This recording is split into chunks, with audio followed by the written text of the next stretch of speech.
So much of our life is lived in a fog of automatic, habitual behavior. We spend so much time on the hunt. But nothing ever quite does it for us. And we get so wrapped up in the hunt that it kind of makes us miserable.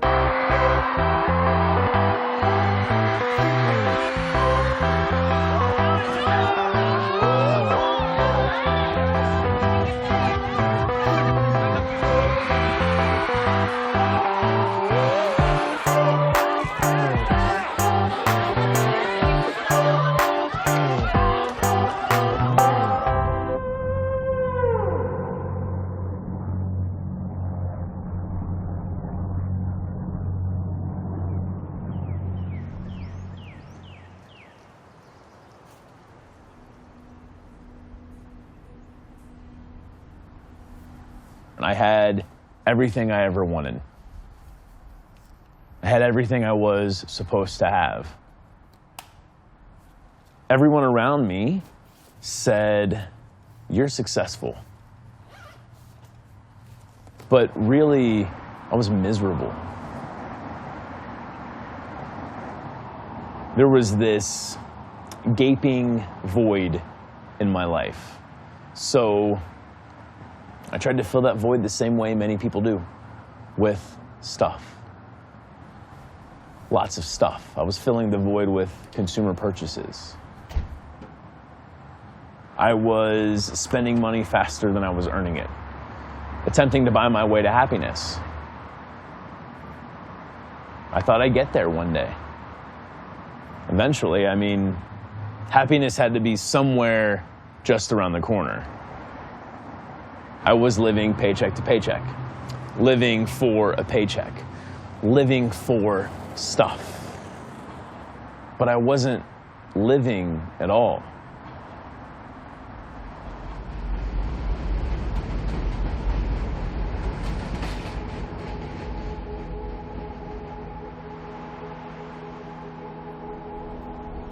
At a time when people in the West are experiencing the best standard of living in history, why is it that at the same time there is such a longing for more? I think of that as a kind of biologically based delusional craving. That auto-craving is a good strategy to keep animals alive, including early human animals, in really harsh conditions. But these days, today, it creates a disconnect. You're like a puppet whose strings are being pulled by Mother Nature and evolution, reaching back tens of millions of years. We still feel restless. We still are always scratching and clawing for more. It's why lottery winners are miserable. It's why homeowners have 3-car garages. The first car creates an exponential, awesome rush of happiness and joy and utility.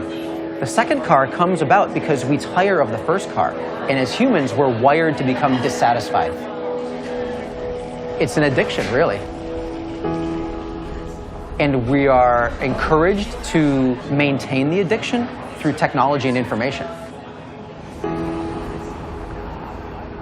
American culture has, for the most part, these blinders on.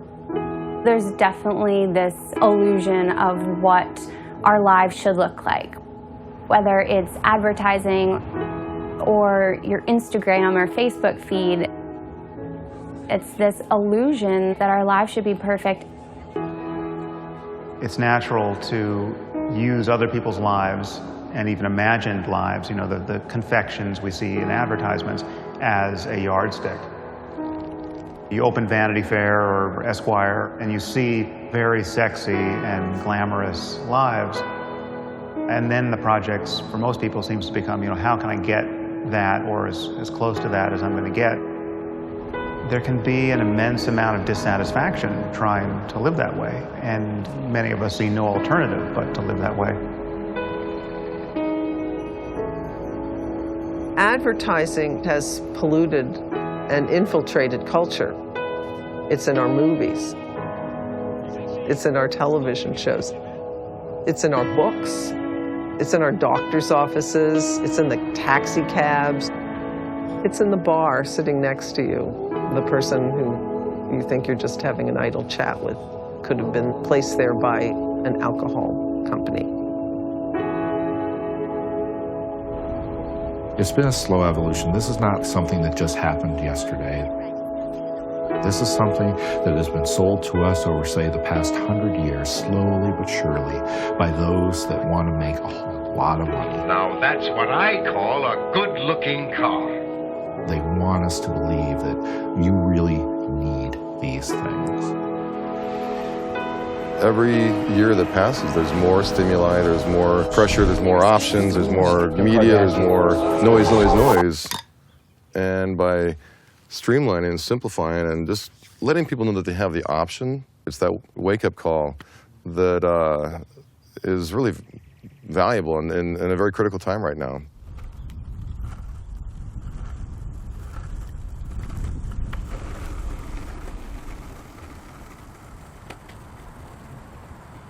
It got to a point in my life where I didn't know what was important anymore.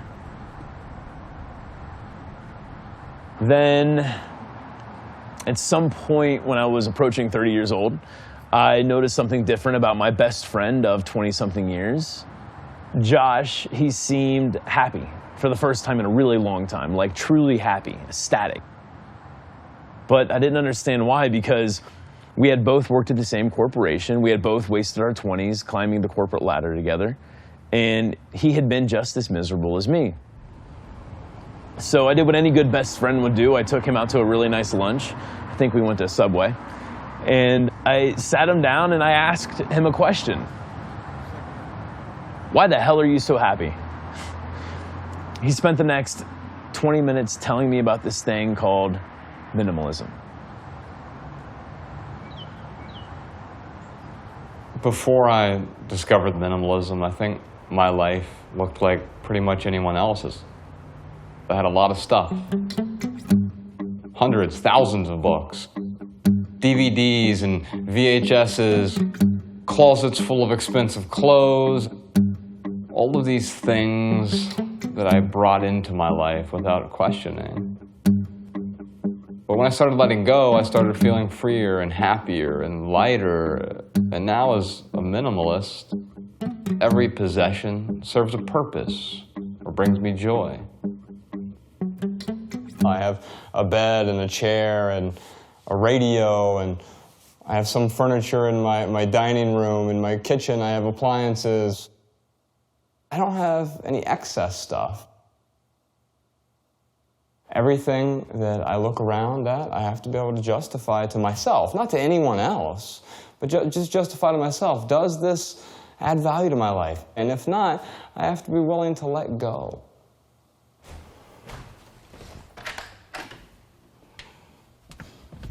Ryan and I just finished writing a book about the last 5 years of our lives, from being these suit and tie corporate guys to minimalists.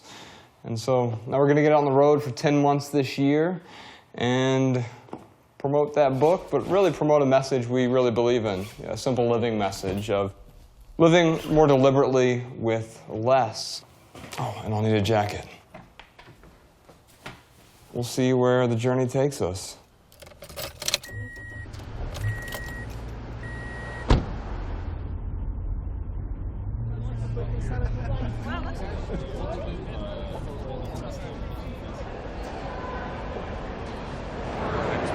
So you presented this as a 12-minute talk, 8-minute reading.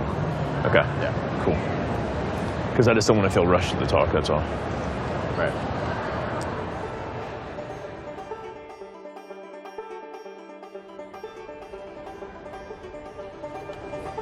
Ready? I was born ready. Nice. Hello, thanks for coming out. My name is Ryan Nicodemus, and this is the Joshua Fields Milburn. And together we run a website called theminimalists.com. So today, Josh is going to read from our new book, but first I'm going to tell you a story about how we became the Minimalists. we've never been shut out. So as long as one person shows up, That's all that matters. I feel really good. We've had events where we've had 2 people show up, and that was amazing because we got to spend time with 2 people and add value to their lives in a different way. I'm a hugger, man. Okay. Thanks for coming out, man. John, Thanks for coming out and seeing the talk, man. Yeah, for sure. Yeah, absolutely. Our pleasure. Thank you. Did you forget your Kindle and badge in there? Oh, yes. Thank you.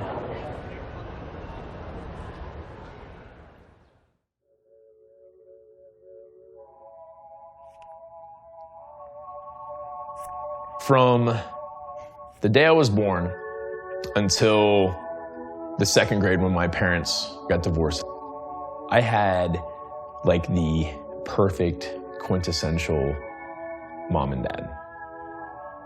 When my mom left my dad, she just really went off the deep end.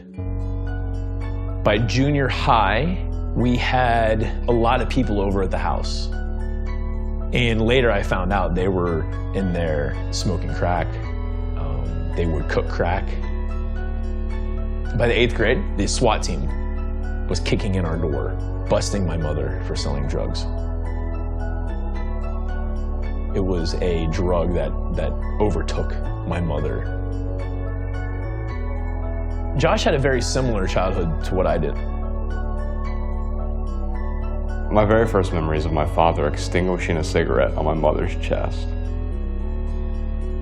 Shortly after she left my father, she started drinking. It was my biggest fear that I was going to get taken away from her. When she was sober, she was a phenomenal mother. I think she kind of felt trapped. My mom always complained about money. She didn't have any money. I remember being poor growing up. And I remember thinking, when I graduate high school, I want to start on a path that is going to take me somewhere other than a struggle. Half a mile turn left on the San Pedro Drive. We're currently on our way to NPR for a radio interview. Those are our peeps. That's our demographic. Howdy. You're looking for Rita Daniels. I think so, yes. The Minimalists. We are Yes. indeed. How are you? I'm Scott. I'm Ryan. I'm a hugger, man. Oh, Nice to meet you, buddy. Oh, thanks for having filming us. too. Joshua. I think my light bulb moment is when I was showing my guys how to sell cell phones to a 5-year-old. I was like, what am I doing? This mentality of getting a better promotion, getting a better house, getting a better car, getting a bigger paycheck, being able to buy more expensive bar tabs. And you know, to do that, I had to sell cell phones to 5-year-olds. There's a template out there. You can call it the American dream or keeping up with the Joneses or whatever. That's just a template. It's not the template. And once we realize that, I think we can create our own template that works just for us.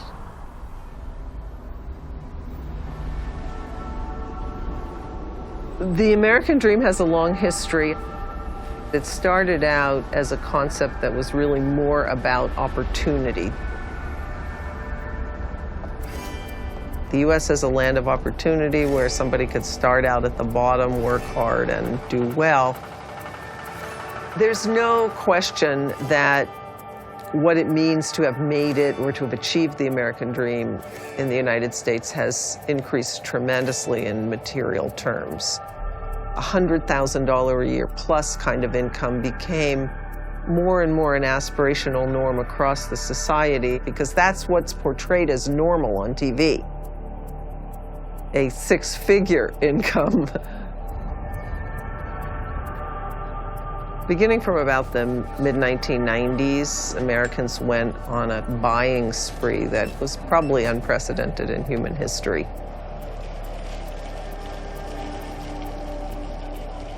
And a lot of it had to do with the cheapness of products coming mostly from China. Whether we're talking about fashion, electronics, all types of household goods.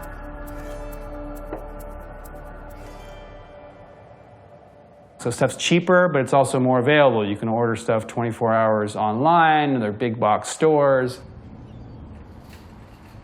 we ended up accumulating a lot more stuff. So much so that even though we have about 3 times the space per person than we used to in the 50s, so a lot more space, we've got so much stuff, we need space on top of that, and so there's a 2.2 billion square foot personal storage industry, which is ludicrous. So you have people living in these enormous homes, and if you really look at it, people don't use the space that they have. Someone did a study and they showed a heat map of like where people traveled inside their homes over the course of a normal day. It was a family of 4 and they were in a very average home. And what they found is that people used about maybe 40% of their space. Nobody used the dining room. No one used the living room. There was a big, porch. No one used the porch. I mean, I'm not saying this is the way everyone lives. Some people use dining rooms, but it creates this big vacuum that you have to fill, so people are throwing all this crap into their homes that they don't need.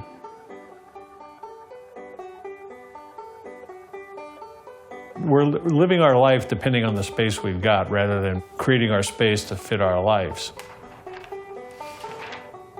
It's so easy to go wrong, and you wind up with 3 dining tables in the same house. Well, you got to run pretty fast to eat at 3 tables at the same meal. Nothing is more responsible than living in the smallest space you possibly can. We've probably sold or donated, I'd say at least 90% of our stuff. I mean, you can't bring all your stuff into a tiny house.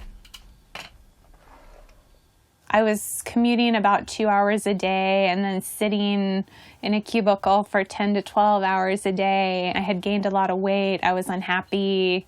And I was kind of like, what's wrong with me? I should be happy. I've got all this stuff. Nice home, great husband. And Logan was like, well, you could probably quit your job if we simplified and moved into a smaller apartment. And I was like, what the hell are you talking about? I don't want to get rid of my stuff. I found a YouTube video, saw the tiny houses, and I was hooked.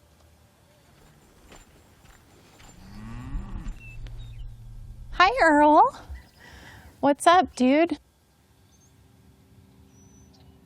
I think the biggest thing for me, at least in the beginning, was the financial side of things. When we looked at our budget and the numbers, I was like, well, let's just give it a go. If I hate a smaller apartment, we can always upsize. I think there's this element of affordability, simplicity, and sustainability that just makes tiny houses seem like the perfect solution to a problem we haven't yet figured out, which is how do we go from working all throughout a lifetime to enjoying a lifetime with a bit of work here and there. For a long time, when people were looking to buy their first house, they looked at their budget and they said, how much money do I have to spend? Oh, I have $500,000. Let me buy whatever $500,000 can get me. And the big mistake there was that these individuals didn't have $500,000. They had a loan that would guarantee them that amount. And of course, after a few years of people buying houses that they weren't actually buying, they were just hoping to buy someday, the entire housing market collapsed. We're down 1.7% here, a loss of 37 points or so. Apple shares are just getting hammered this morning. We're down by between 3 and 4.5% generally across these markets. Let's talk about the speed with which we are watching this market deteriorate. It was the worst day on Wall Street since the crash of 1987. This could be the most serious recession in decades. And that means life, as most Americans know it, is about to change, in some cases dramatically. I think where that has left us in the wake of a recession is with a really, really strong appeal to buying a house outright. The vision that really came out of Life Ed is just like, hey, I think we got to take a step back here. We're very much a mission-based company. The mission being to do more with less. So the life-edited prototype apartment started with me buying a place, 420 square feet in New York, and coming up with a really aggressive program. What I was asking for was a lot. Live at home for a couple, be able to have a sit-down dinner for 10 or 12, be able to have guests over in a civil manner, and be able to work at home with some sort of standing desk. Very quickly, I realized that small space made so much sense environmentally, but it also made sense on many other levels. One of the things that we really want to do is design homes around A, how people live, and B, what's truly important, creating more social homes, homes that actually bring people closer together. It was kind of an incredible experience because going from the 1,200 square foot space, I had never felt more calm in my life. There was less stuff to think about. Our overhead was lower. This is when I first started to say, this life-edited thing, this philosophy, maybe there's something to it. A beautiful future for us would be to do development that does really well financially, has a much lower footprint, and have lots of developers copy what we're doing. And so that it really spreads and we start to change how we live as Americans and just change this desire for the bigger is better philosophy. I think we've only begun to re-examine what it means to be successful in life.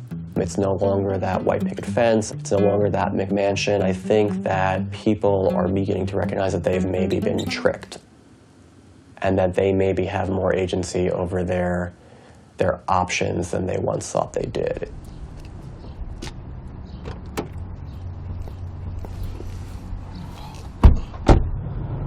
We're out sharing a recipe. We're not out here trying to proselytize. I'm not trying to convert anyone to minimalism, but I do want to share a recipe and see if there are ingredients that other people can get value from and apply those ingredients to their own life.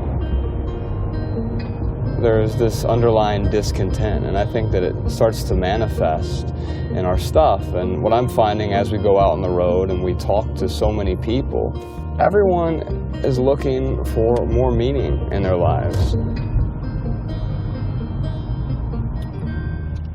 We're at the Tucson Book Festival. We're getting ready to go sign some books. And then a little bit later, we'll do our speech. Man, look at all these people waiting to get their books signed by us. Let's sit on the outside. This just doesn't feel like us. If one person comes, then we will go out to the front and stand there. Okay. What's up, man? Love your stuff. Oh, thanks. I'm a hugger, brother. I'm going to give you a hug. Yeah. I follow you guys on Facebook, and you got your talk this afternoon. What time is it at? We are at 7 o'clock. Imagine a life with less stuff, less clutter, less stress and debt and discontent, a life with fewer distractions. Now imagine a life with more time, more meaningful relationships, more growth and contribution and contentment. So it's funny because people will inevitably come up to us and they'll be like, now, I'm not a minimalist like you. I've got this book collection. I love books, and I've got a nice big library, and I love the way the books smell. I love turning the pages. I love how they feel. I love lending them out to my friends, and then we talk about the books later. And I'm like, hey, keep your books. It sounds like you get a lot of value out of your books. And that's what I would say with any type of collection.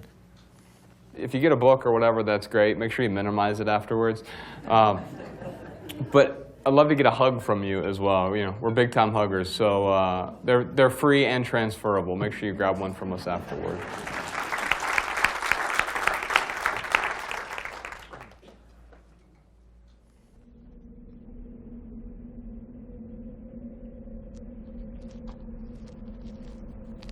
I was 27 years old. I was the director of operations for 150 retail stores. It was December 23rd, 2008. I got a phone call. from my mom. I sent it to voicemail because I was in a meeting at 7 p.m., going through this barrage of emails. And I realized I had several voicemails. One was from my mom, and she had been sober for a while, but I could tell in the message she had been drinking. On her voicemail, she had said, "Honey, it's me. Can you call me back?" She told me the doctors have found something. She found out she had stage 4 lung cancer. She went through chemo and radiation, but stage 4, you usually don't get out of that. I got to hospice, my mom was still in the bed. It was the first time I cried in my adult life. Sobbed uncontrollably. I kept saying, "I'm sorry." I didn't even know why at the time I was saying it. It just was the only thing that I could say. I really wish that I would have spent more time with her.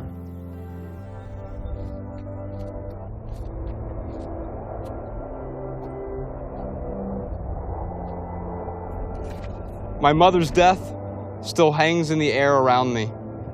And now, during the same month, my 6-year marriage is ending. But even while Rome is burning, there's somehow time for shopping at IKEA. See, when I moved out of the house earlier this week, toting my many personal belongings in large bins and boxes and 50-gallon garbage bags, my first inclination was, of course, to purchase the things I still needed for my new place. You know, just the basics. A shower curtain, towels, a bed, and I need a couch and a matching leather chair, and a love seat, and a lamp, and a desk chair, and another lamp for over there. And don't forget about the sideboard that matches the desk, and a dresser for the bedroom. And I need a coffee table and a couple end tables, and a TV stand for the TV I still need to buy. And now that I think about it, I'm gonna want my apartment to be my style. You know, my own motif. So I need certain decoratives to spruce up the decor. But wait, what exactly is my style? And do these stainless steel picture frames embody that particular style? Does this replica Matisse sketch accurately capture my edgy but professional vibe? Exactly how edgy am I? What espresso maker defines me as a man? Does the fact that I'm asking these questions preclude me from being a, quote, man's man? How many plates and cups and bowls should a man own? I guess I need a dining room table too, right? And a rug for the entryway and bath mats, and what about that one thing? That thing that's sort of like a rug, but longer? Yeah, a runner. I'm gonna need one of those. And I'm also gonna need... well, hell, what else do I need?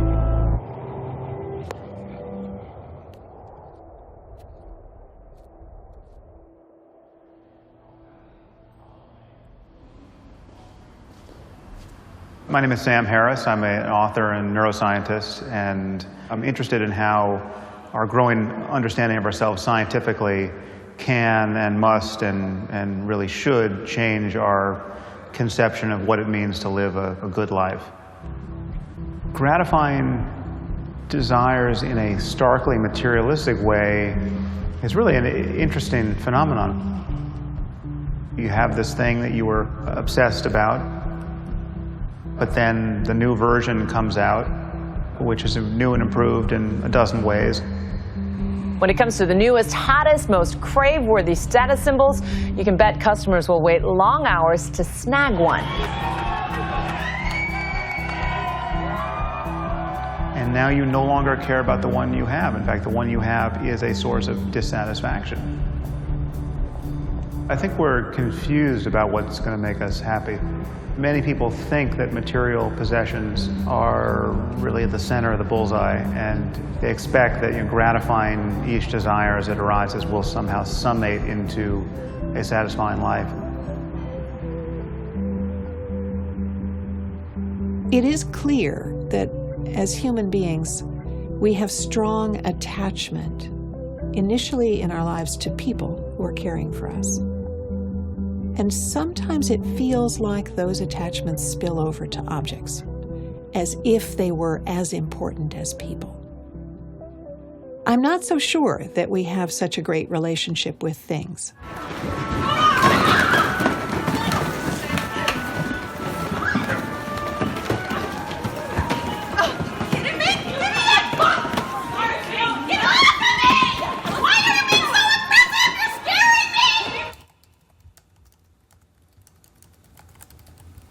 I was talking to the author and sociologist Julie Shore, and I said, the problem with our society is that we're too materialist. And she said, actually, if you think about it, in some ways, we're not material enough. We are too materialistic in the everyday sense of the word, and we are not at all materialistic enough in the true sense of the word. We need to be true materialists, like really care about the materiality of goods. Instead, we're in a world in which material goods are so important for their symbolic meaning, what they do to position us in a status system based on what advertising or marketing says they're about.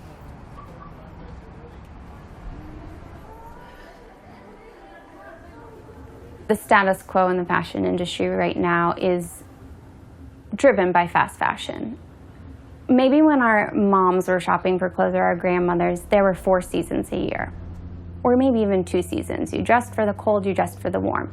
Now we work in a cycle of 52 seasons per year.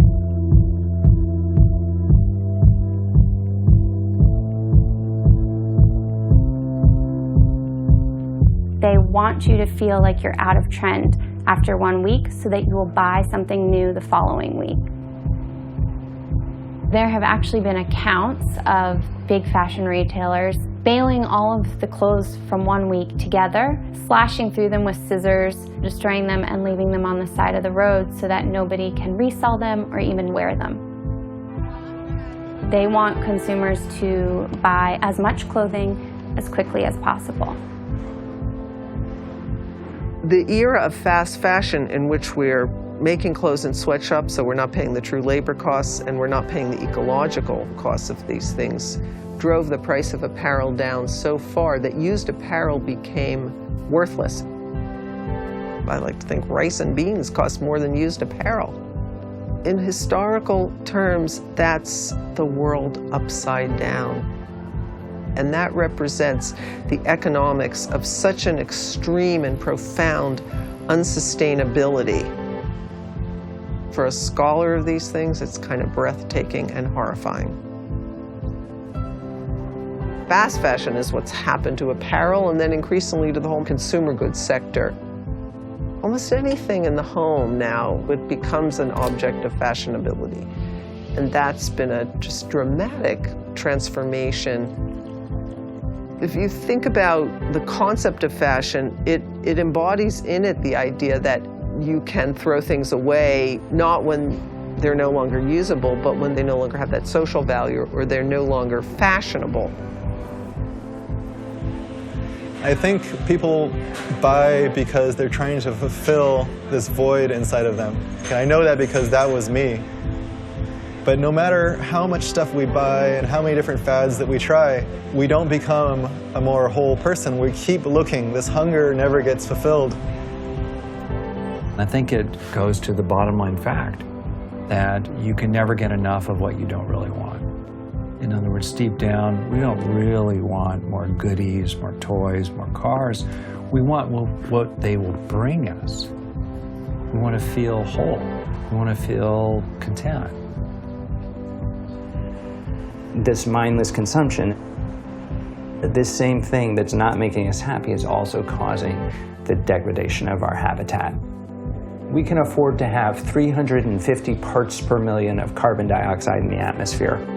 we're closing in on 400 parts per million. It's caused by the burning of oil, of natural gas, of coal, of all the fuels that we use to power our consumer economy, to power the making of crap that we don't need. This is real, and we really have to do something about it. We're not going to ever be able to achieve the environmental gains that we're seeking while still expecting our lives to be the same. We're going to have to give up a lot.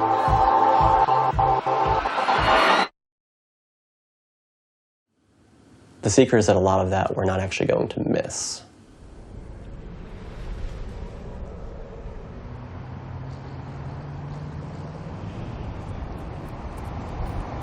It has been like 4+ years that I've technically been homeless, though I go to new countries and rent flats, so it's maybe in between homes, or maybe home full. I just have a lot of homes, just not in one place, not for very long. It's always interesting, you go on a date or something and have to explain, well, yes, I'm homeless. Maybe I shouldn't lead with that.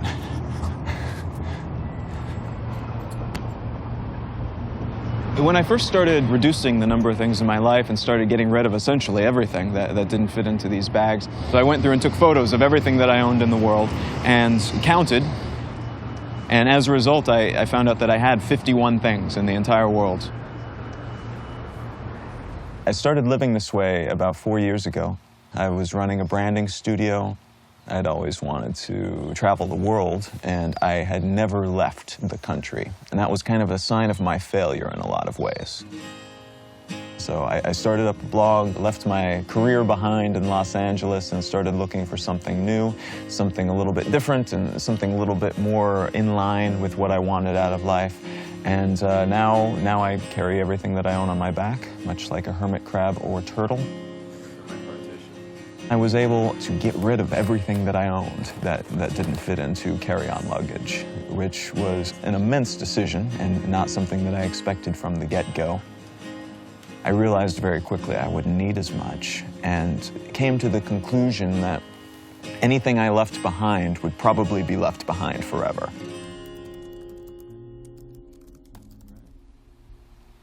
What did it at the end of the day? Knowing this path had been well tread, the direction I was going, and these very, very successful men and women with all of this money and all this prestige and all this professional background behind them, they weren't happy. They're very successful, but not in an absolute sense. They're dollars and cents successful. It seemed far more likely that I could find a definition of success that would actually get me to a place where I was both successful and just incredibly happy. It does look like money can buy happiness in some sense. In global research, below $70,000 US a year, adding greater material well-being is linked to greater psychological well-being. But when you start pushing past that rough threshold, money doesn't buy happiness. You can have more money, but you're not happier. Jim Carrey has a quote where he says, "I wish everyone could become rich and famous so they could realize it's not the answer." The first response is always this: well, that's easy for Jim Carrey to say. He's rich and famous, right? And I'm like, wait a minute, who else could say that? It would take someone rich and famous to be able to say it's not worth it. We all need to have our basic needs met. Having a house, food on the table, being safe. That's really important to recognize because not everyone has those things. You think that more money is going to, say, give you security. The problem is that you don't necessarily have control over making more. One thing you do have control over is spending less. What you do have control over is having less, and that by having less, you automatically stretch what you do have. It's not so much about financial gain for me as it is about financial freedom, which is the ability to wake up in the morning and spend one's day as they see fit. And part of why we consume a thing is that we work for so long, and a lot of people aren't finding fulfillment in their jobs. and they need some way to tell themselves that it is worth it, that it is amounting to something more than a few numbers in a bank account. There's more to life than bills and money and work. How do you win? You win by the traditional monikers of success. You win by how many zeros are at the end of your paycheck. I remember I was sitting, in a Barnes & Nobles, and I was deciding what major I would study, and all I was doing was leafing through this book. It was a book that showed degree versus earning potential over time, and that's when I zeroed in on finance and accounting. My entire life became about winning with a capital W. My entire life became about being the guy that would be respected. Had a series of vertical leaps through my 20s, which landed me to this place in 2008. I'm making a ridiculous six-figure salary. I've got a corner office. And on December 31st, 2007, my boss calls me into his office, and he tells me that I'm getting a promotion. And this was it. This was the game changer. This is me being a junior partner in this firm, and everything that I'd ever worked for was going to be handed to me right then and there. In banking terms, I was minted. And I remember just hearing this man say that, and it was just a really bizarre kind of ethereal moment where I was like watching this happen, it was almost, and I walked out of his office and I walked back into my own, and I just closed the door behind me and I just started weeping because I realized that I was completely and utterly trapped, and that I would never be able to walk away from that amount of money ever in my life. And any dream that I had of living a life of purpose and meaning and being an adventurer and somebody that would actually take risks and live a life that's deliberate and intentional, those were gone. When you see your life scripted out and you recognize that this is not anything I want. Why am I doing this? This guy that's handing me this I don't want to be him. I don't envy his life. Maybe this was never for me to begin with, and maybe if I don't leave right now, I'm going to be that dude for the rest of my life. And I just took the elevator down 28 stories, and that was it. And ever since then, I decided that this life was going to be mine, and it was going to be wildly, flamboyantly my life, Ready? Here it is. Nevada, Nevada, Nevada, Nevada!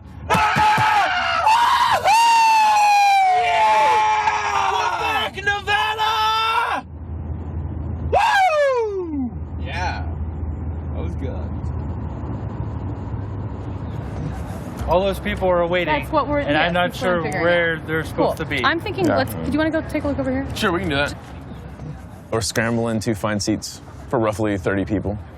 This is the most disorganized night of the tour so far. We're in Las Vegas, go figure, and the space that we rented here, for whatever reason, aren't ready for us, even though that we paid to rent the space. Thankfully, there are some awesome people here who are really helping us. Somehow we're going to make this work. Yes. Wow. Thank you very much. It's funny. I used to think rich was earning $50,000 a year. Then when I started climbing the corporate ladder in my early 20s, I quickly began earning 50 grand. But I didn't feel rich. Something went wrong. I had to go back to the drawing board. And I found out that I hadn't adjusted for inflation. Okay, so we can pontificate for only so long. We're really here for you, as Ryan mentioned, and so we like to do what we call questions and attempted answers. You're dedicated, you're creative, you're innovative, you have a sincere desire for mankind. The very people who the wolves of Wall Street fear, and to me, you're moving yourself from the war. If you're really talking about minimalism, the ultimate minimalist is a hermit, a recluse, or a monk. And to me, that's not going to change the world. You know what I'm saying? You're the only threat to that system. You're right. There are two sides of the spectrum. I think, we're ideally somewhere in the middle of that, right? Because I don't think there's anything wrong with consumption. The problem was compulsory consumption, buying stuff because that's what you're supposed to do. That's what advertising tells you to do, or that's what the magic template is for happiness, and then when you get it, you realize that it doesn't make you as happy as you thought it would. Yeah, it was a great comment. Thank you so much. But try to destroy those walls. I'm serious. Amen. Let me grab a hug. Yeah, thank you so much. I tell you, their personality and their straightforwardness and answering all the questions, that charisma about it is what's connecting with the people, as you can see yourself.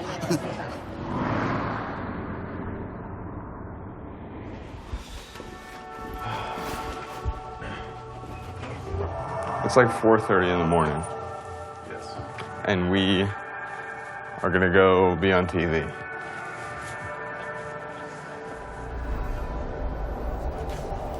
Good morning, 5:23. A lot of us look forward to buying the latest gadget or smartphone. But this morning, I'm joined by two men who've taken what they say is a simpler route and are living a life of minimalism. Hi, we're here for 5 o'clock hour and 6 o'clock hour. Josh and Ryan with the Minimalists. I was living the American dream, and I realized it wasn't my dream. I looked around all the stuff in my life when my mother died and my marriage ended, both in the same month, and started questioning what was actually important, what things were actually adding value to my life. And I realized that many of the things that I bought to make me happy, they weren't actually doing their job. Okay, well, good luck to you. Take it easy. Don't do too much. Don't buy anything today, all right? Amen. Good luck with that. We'll be back in just a bit. Well, next at 5:30, the latest on the search for a missing Malaysian flight that disappeared 5 days ago. Plus, how you can show your... Minimalism is not a radical lifestyle. I absolutely believe in quality over quantity, right? So I'd much rather have one nice sweatshirt than a closet full of ugly sweatshirts that I don't enjoy wearing. I don't own a lot of clothes now, but all the clothes I do own are my favorite clothes. So let's take a look at what I have packed for 10 months of traveling. I'm wearing my one pair of jeans. Got a couple denim shirts. I have a short sleeve button-up Oxford, a few t-shirts, a blow dryer. Every good minimalist has a blow dryer. And plenty of underwear. Now here's the secret with underwear. You have to have one color that's in the middle. This is how you separate your dirty underwear from your clean underwear, with the red pair of underwear. Toiletry bag. Everyone needs a toiletry bag, obviously. And I also have a laptop with me, but that's it for 10 months.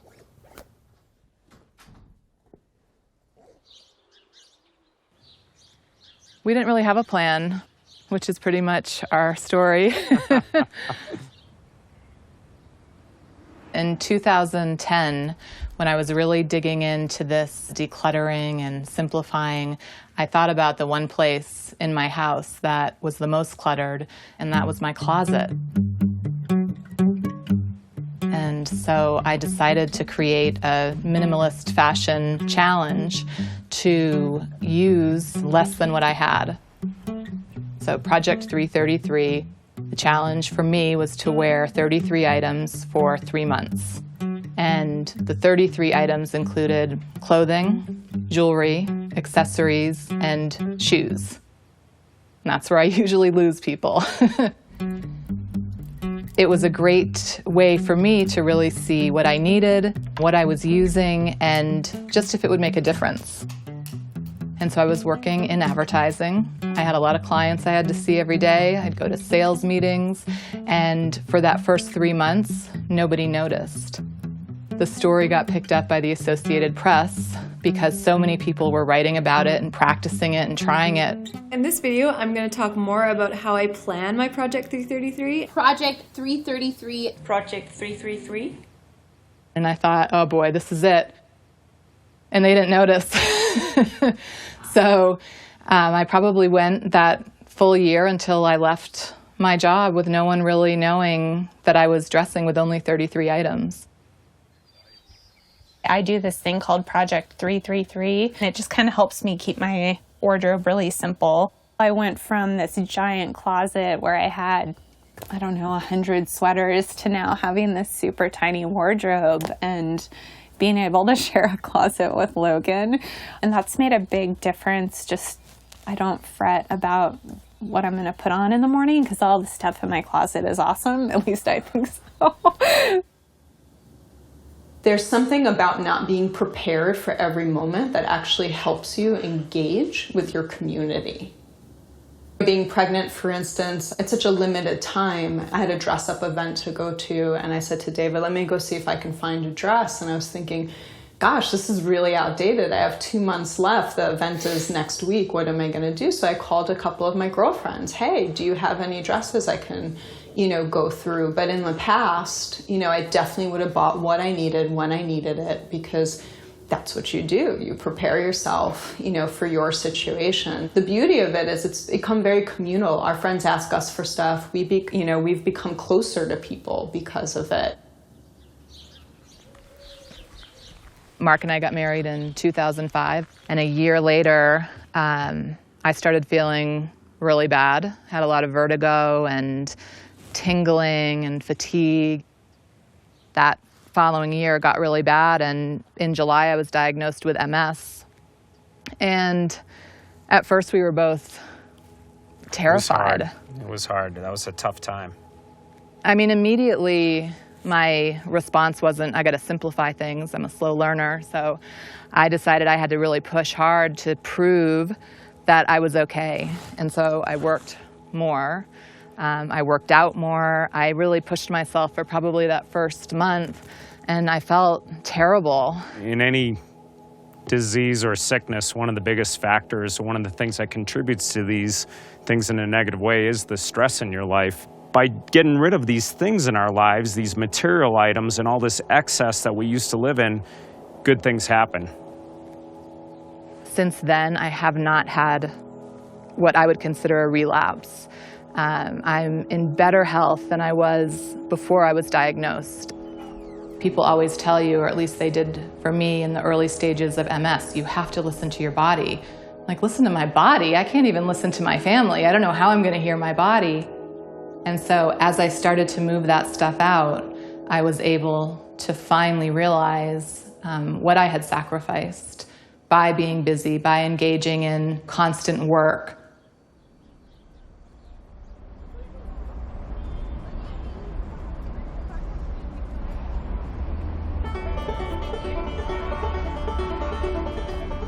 We have this capacity for focus, but we're living in a context where we are continually moving from one stimulus to the next in search of the dopamine experience, where we're rewarded by the next email or the next retweet or the next thing that comes into our phone rather often. I think there's a price we pay for that. It's really become an issue. There was a Nokia study that says the average person checks his or her phone like 150 times a day.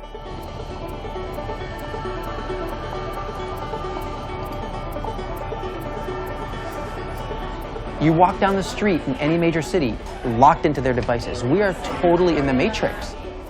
And it's easier to be mindless and just read the paper, update your social media feed, and consume. Because you can do anything you want, you can potentially do everything you want. But to do everything you want, you have to sacrifice the things that really are important. When it comes to the overwhelm, the easiest way to solve that is to turn it off. Really, just turn it off.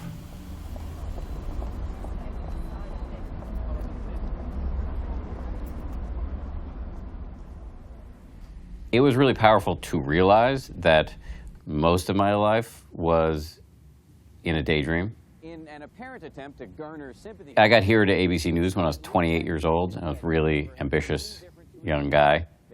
And my way of compensating for my insecurity about being such a newbie was to throw myself into the job and really become a workaholic. And after 9/11, I raised my hand to go overseas and cover the ensuing conflicts. We were fortunate this week to have our reporter Dan Harris on a trip organized by the Taliban. We arrived at night, a spine-rattling ride down a single, mangled road into a city under siege. Spent a lot of time in Iraq and Afghanistan, without really thinking much about the psychological consequences. And when I came home from a particularly long trip in Iraq, I got depressed. And then I did something really, really dumb, which was I started to self-medicate with recreational drugs. It was enough, according to my doctor, to provoke a panic attack on live television. We're going to go now to Dan Harris, who's at the news desk. Dan. Health news now. One of the world's most commonly prescribed medications may be providing a big bonus. Researchers report people who take cholesterol-lowering drugs called statins for at least 5 years may also lower their risk for cancer. But it's too early to prescribe statins slowly for cancer production. That does it for news. We're going to go back now to Robin and Charlie. It raised the level of adrenaline in my brain, which, according to my doctor, primed me to lose it on Good Morning America in front of 5 million people. 5.019 million people, according to the Nielsen ratings. That moment set me off on a weird and windy road that ultimately led me to the last thing that I ever thought would be useful for anybody, which was meditation.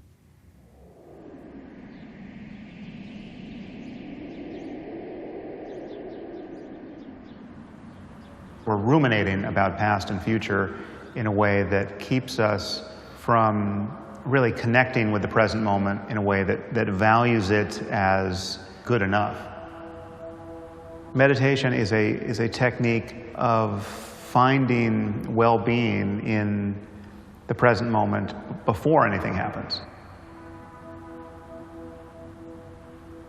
You can be happy and satisfied simply being aware of the sensation of breathing. Very rarely are we fully dedicated to one thing. We're interrupting ourselves or allowing ourselves to be interrupted by these streams of data and what would in any other context be thought of as distractions, but now we think of them as just sort of all necessary parts of our bandwidth.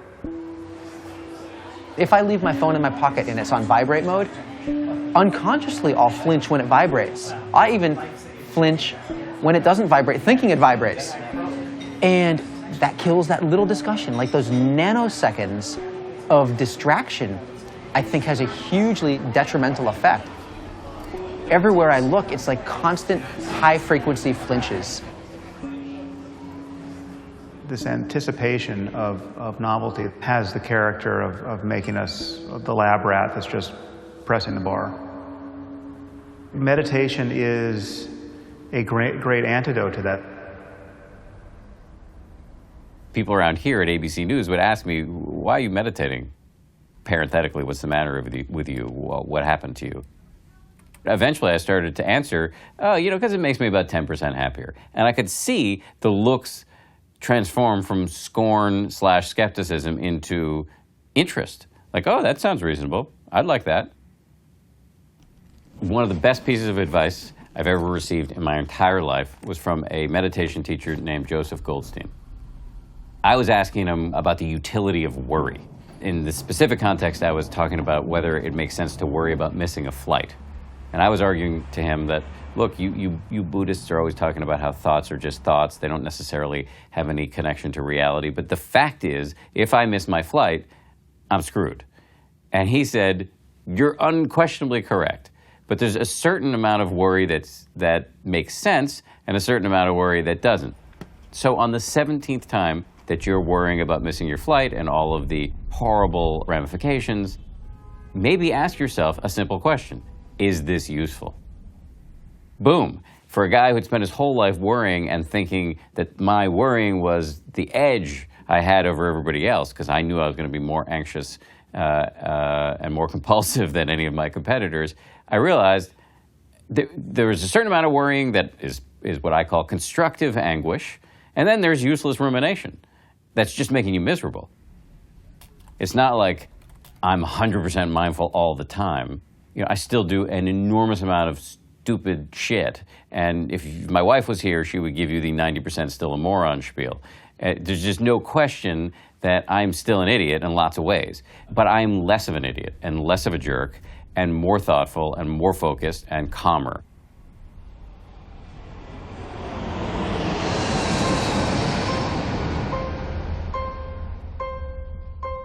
we've been on tour all year, and just when I start to think if we're getting through, if we're making a difference, the Today Show gives us a call and asks us to be on.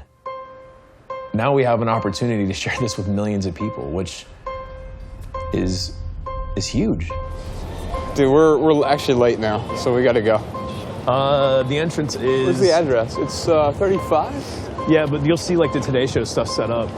Oh, right there, right there, right there. You sure this is it? Yep. Go downstairs. Ooh, we're in together.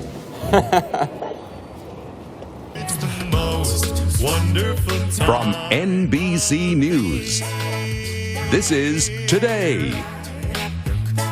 With Black Friday, Cyber Monday, boughs of holly, and stuffed stockings, it can start to feel like the holidays are more about more and less about what's really important. Joshua Milburn and Ryan Nicodemus have come to see things differently. They are what you call the minimalists. Yeah. In a hypothetical world, what if one of you falls madly in love with a maximalist who likes her stuff? What are you going to do? No, that's a great question. My girlfriend, actually, I live with, I don't think she would call herself a minimalist. She's got about 20 pairs of shoes. Well, that's nothing compared to her.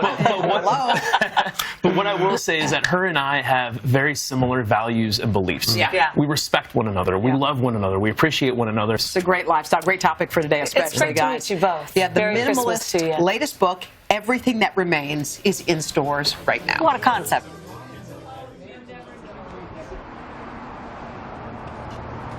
So the event last night was crazy.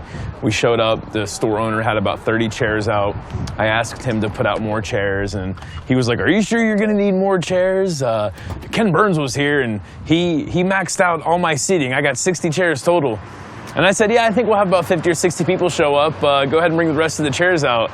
And we ended up having like 150, 200 people show up. I mean, people were standing on the bookshelves, wall to wall. What's up? Thanks for coming out to support us, man. Hey, thanks for everything you do. I think your story came at the right time. Serendipity. You guys are my inspiration. Awesome. Thank you so much for that. I'm glad we could help. Thanks for coming out, brother. We're seeing more and more and more people show up, so it's great to see the message is spreading. So we are on our way to LA. It's going to be our biggest venue so far, expecting one of our biggest crowds, and really I think LA is a city that could really use this message.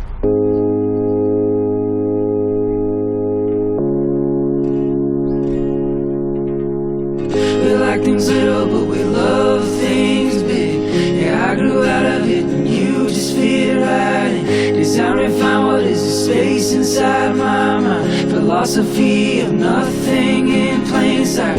Something so familiar, so foreign. Forget to remember to forget. The same art, just a different medium. A moving canvas, a picture of myself. We like things little, but we love things big. Yeah, I grew out of it, and you just fit right in. Cars, homes, and six-digit salaries. It may sound like a dream life. Joshua Milburn and Ryan Nicodemus on a world book tour, and here to explain why someone would just give up all of this stuff.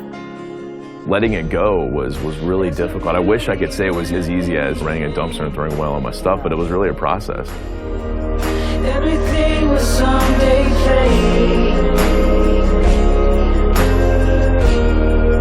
The truth is we're not leaving, because our love is all that remains.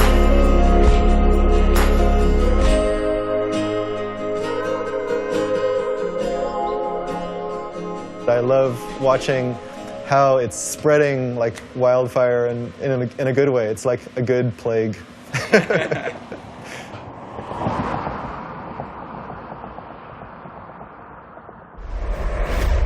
A startling new study shows a huge number of children under the age of 4 have access to a mobile device, and some of those kids started using them before they were 1 year old.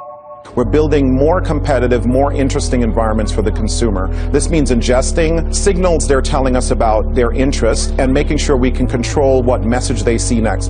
Toronto-based ad exec has written an op-ed in the Globe and Mail saying it's time we stop advertising to children. Advertising to children has existed for so long. What's changed, though, is the amount of this advertising and the media through which this advertising comes. Historically, companies which had products aimed at kids would go toward the mothers and getting the mothers to want to buy the stuff for the kids. What happens is the companies decide to go around the mothers and go directly to the kids. I don't know what the most common 3 words are in American homes. I don't know if it's I love you or if it's I want that. 5,000 advertisements we see every single day from the moment we're born. And they all tell us, hey, this is what your life should be about. It should be about accumulating more things, or it should all be about focusing on you.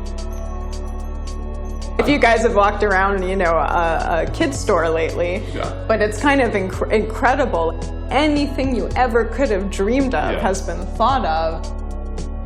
Advertisers have just realized there's this huge market. There are parents who want to give their kids the best, and they're really working hard to go that angle.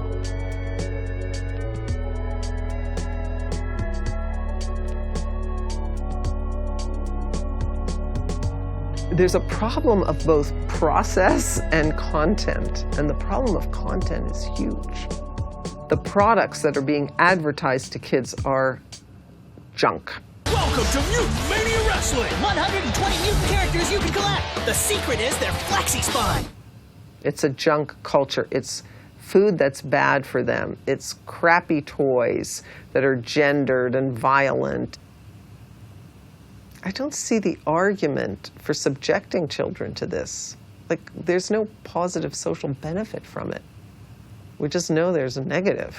And it's just the political power of advertising and the companies that do the advertising that keeps us from doing something about it.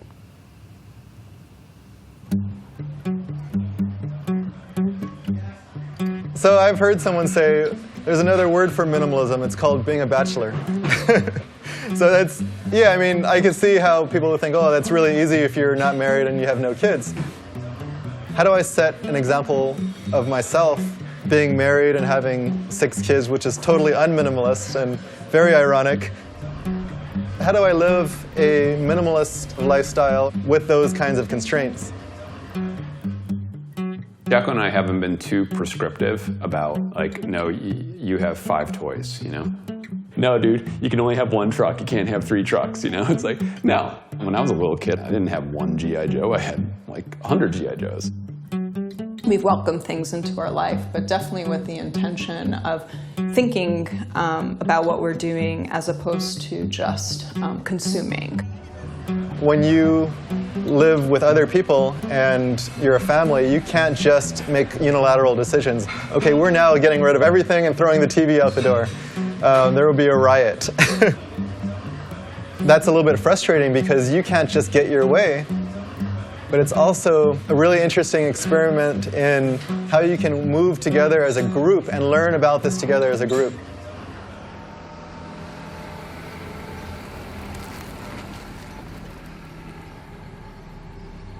At the very beginning, when we decided to live with less, we knew early on that minimalism was just going to look like the way we wanted it to look. I remember going through getting rid of things and finally saying, okay, Salem, let's go through your toys and let's get rid of some of the things you don't need anymore. And he had no problem whatsoever. My daughter is 7, and she is very different. She loves every doll that she can get. Like, she collects rocks and twigs and anything else she can find, she collects and she holds on to. You know, as parents, we get to set some boundaries for her, but ultimately we let her choose what she wants. I think he certainly has been at a different level of minimalism than I am. He wanted to get rid of more than I wanted to get rid of, and so there comes the compromise. His side of the closet looks much smaller than my side of the closet, and that's okay with us. You know, I think one of the lessons that we've learned through this whole journey is just that our kids are really watching us. And we can tell them that we want them to be certain people, but man, they're picking up a lot more just from how we live our lives. This just undercurrent of consumerism, removing some of that stuff, provided a safe environment where they're able to become what they most want to be, rather than what the world will try to convince them to be. Good evening. It's clear that the true problems of our nation are much deeper than gasoline lines or energy shortages, deeper even than inflation or recession. In a nation that was proud of hard work, strong families, close-knit communities, too many of us now tend to worship self-indulgence and consumption. Human identity is no longer defined by what one does, but by what one owns. But we've discovered that owning things and consuming things does not satisfy our longing for meaning. We've learned that piling up material goods cannot fill the emptiness of lives which have no confidence or purpose. This is not a message of happiness or reassurance, but it is the truth, and it is a warning. We think we need those things because we've been told we need those things. We've been told we need those things by our society. It's been this kind of slow little thing that's just kind of trickled in, and suddenly it becomes the thing you do. It really does come down to a value-based ideal. You want to do the most amount of good and get the most amount of value with exactly what you need. Having too little is not going to give you that, and having too much is not going to give you that, right? Having that balance, having enough, that's what you're looking for.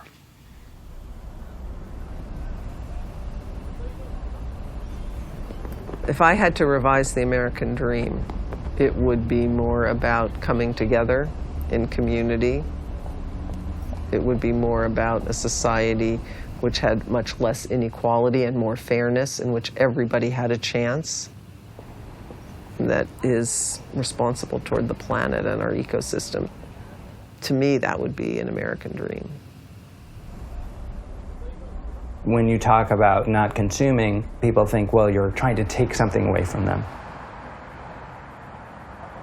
But the truth of the matter is that I think that what this movement is really about is questing after a life that's good for ourselves and good for the people around us.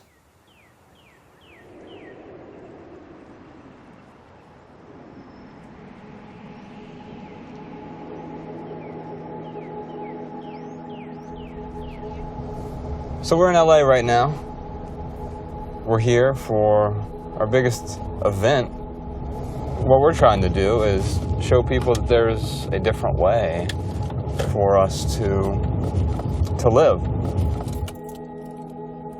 The people you bring into your life, you should always be hanging out with people who have the same values. And that's really what minimalism is about. It's about living deliberately. So every choice that I make, every relationship, every item, every dollar I spend, I'm not perfect, obviously, but I do constantly ask the question, is this adding value? Am I being deliberate with this decision? Go see him tonight at the last bookstore in Los Angeles at 7 o'clock. Thank you, Joshua and Ryan, for coming in. I didn't realize it at the time, but I was so focused on what my idea of success was. My idea of success was making more money. I said my relationships were a priority. Well, I didn't pay any attention to the people closest to me, including my mom. The whole point of this message, the whole point of us sharing this story, is to help people curb that appetite for more things, because it's such a destructive path to go down. I literally have used people to sell cell phones. I've used people to get bigger and better clients. And what I love about my life now is I can be genuine and that there is no manipulation. It is my very, very great pleasure to introduce Joshua Milburn and Ryan Nicodemus, the Minimalists.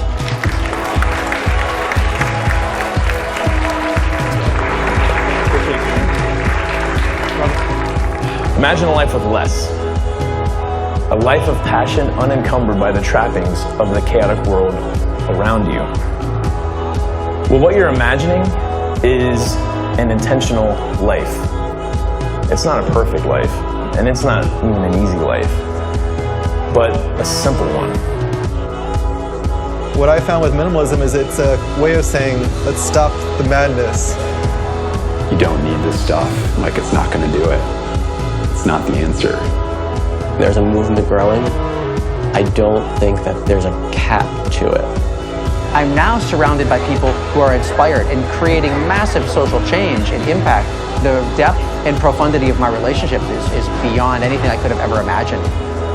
When you recognize that this life is yours and that it is your one and only, and when that ceases to be the esoteric bullshit, when that's not hippie poetry anymore, when the pragmatism of that statement seeps directly in your bones and you recognize that this is it, everything changes. I don't know where you are on your journey, where you are in life, or wherever you're going on that journey, but we are really grateful you're here with us tonight. So if I could give you one takeaway, one thing to bring away from all of this, it'll be this. Love people and use things, because the opposite never works. Thank you so much for coming out.